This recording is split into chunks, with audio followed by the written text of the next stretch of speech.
И така, днес ще прегледаме ударния гайковерт. Той е безщетков и е снабден с 3 вложки, 3 вида вложки, 17, 19 и 21.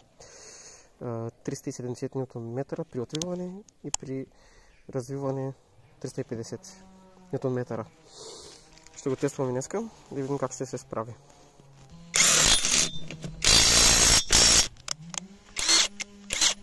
Сега ще видим как ще отвие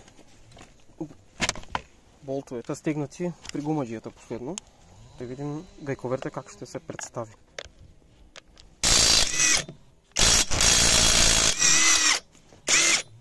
Доста е добре. Значи ги отви без никакви проблеми. Да ги стегнем.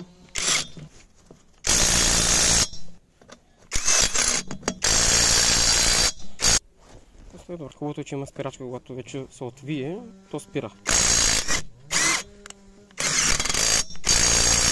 В заключение, за такъв дребосък доста добре се представи.